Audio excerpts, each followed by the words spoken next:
and yes, the port of Amsterdam, or better the port area along the North Sea Channel, consists of 4 different ports.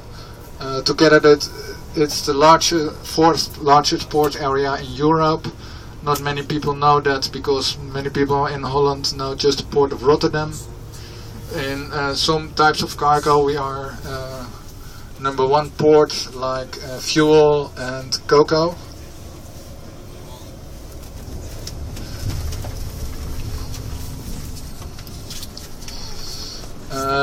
To get some idea, our transshipment is 90 million tons a year, and as I thought, we are number 1 in cargo.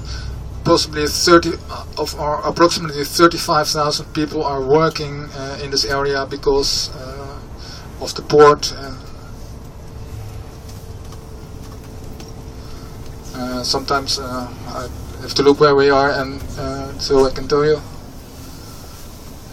You see here a kind of transformation from port to buildings, and you see that in almost every city, that the port of the former port area is changing into living and housing area.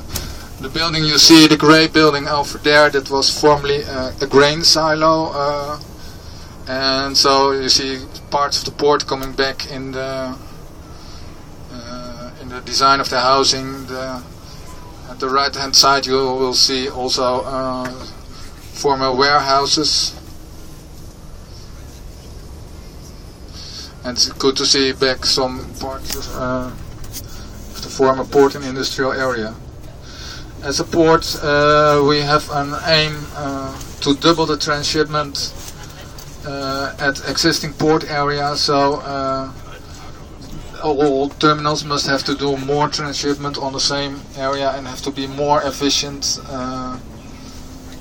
than they are nowadays.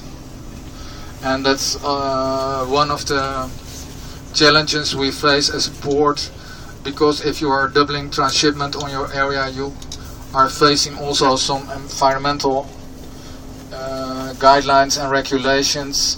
On one hand, it's from a sustainable point of view better to use less area. On the other hand, you're facing environmental regulations. On your right hand side you see, yeah, on your right hand side you see a former port area which is changing. Until I guess 10 years ago it was still a port area for transshipment of wood and timber. And now there's a lot of housing also.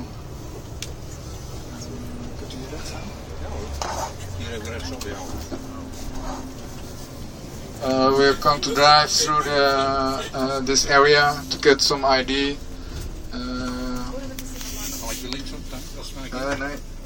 Yeah, sorry. The buildings you see here are temporary buildings for housing of students. For many students it's an ideal area because it is near the city, and yeah, there are a lot of buildings for students nowadays. The idea is to change it in, I thought, something like 10 years into a housing area.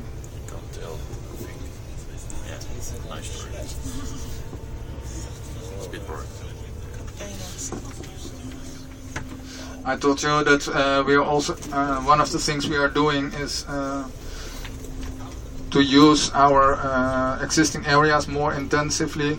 Another thing we are challenge we're facing, and we are trying to encourage companies to change the modal shift more to barge and train. I think you also have heard some kind of story like that in Rotterdam.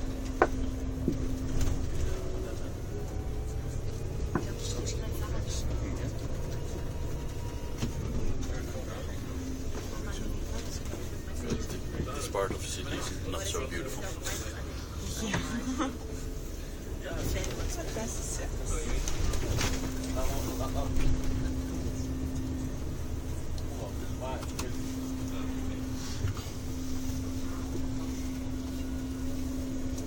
Jag tänker vara Here you see that it is partly still an industrial area,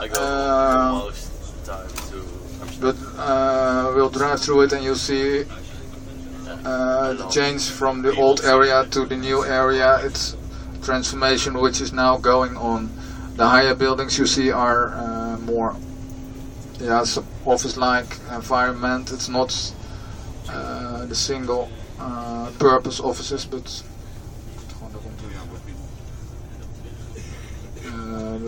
you see all the kind of new activities coming here.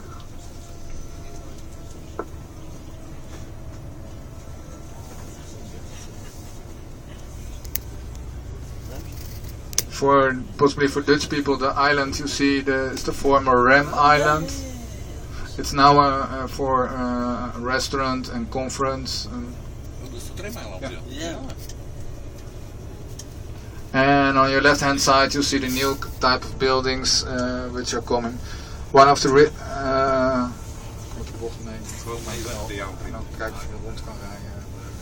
one of the reasons we decided to change this area from what you saw, the old port area, to new area, is to make some kind of a buffer zone between housing and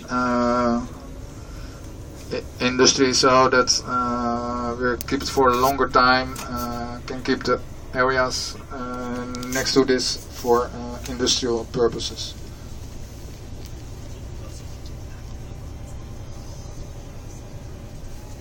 As you see, we have also places for barges to wait in here. And that are barges which are going to the industry, you see on your right hand side from Cargill. And you see how an area can change. Approximately 10 years ago it was all port area,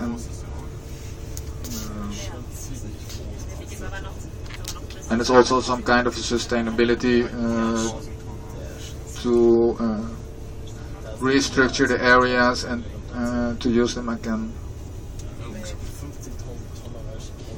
I told you already something about the changes which are happening in the port.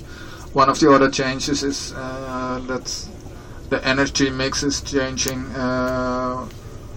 Till a few years ago it was 80 to 90% of our 80% of our transshipment was coal and oil products, the fossil fuels, and now you see coming new kind of cargo, the so-called biofuels.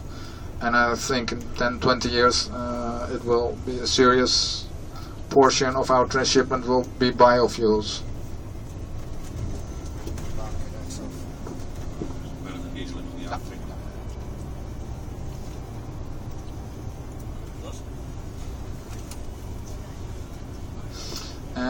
Yeah, for many things you can ask if what is happening in the port of Amsterdam is unique. I think it's all not. Yeah, it's all kind of development which all other ports are also facing to other kinds of energy and to especially in European ports. I think the battle between housing and industry you will see in many places.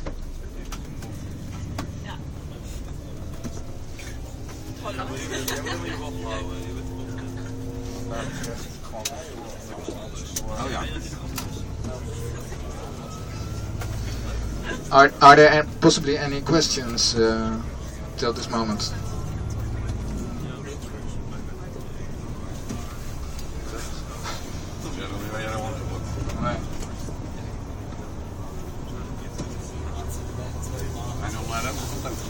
Nee, blijf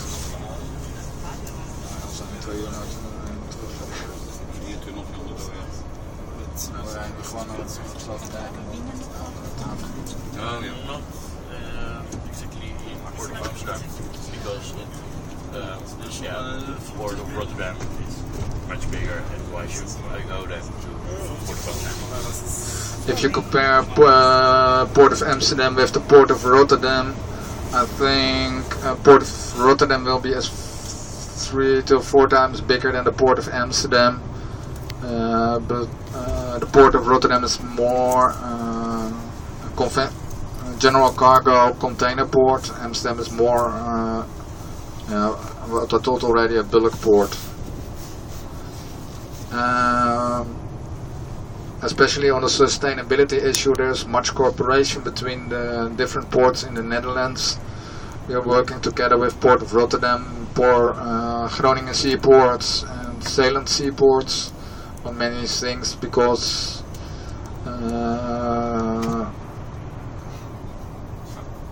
ports have the idea not to want to compete on more or less on sustainability issues. We all think it's very important for the area to be as sustainable as possible. As Port of Amsterdam, we have in our mission statement that we want to be one of the most environmental friendly, sustainable ports in Europe.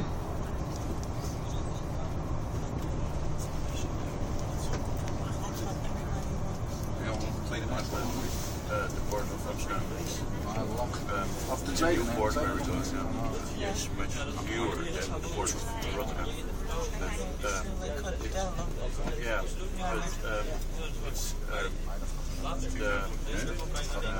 the infrastructure of all that you get to the port in 2014 is very bad, because you need and not only the network, but sluizen.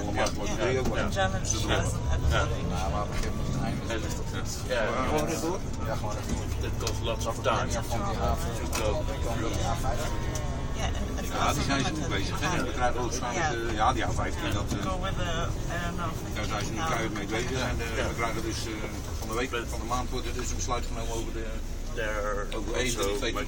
boats or ships going to Amsterdam. Ik denk dat er wel de Blankenburg-tunnels worden.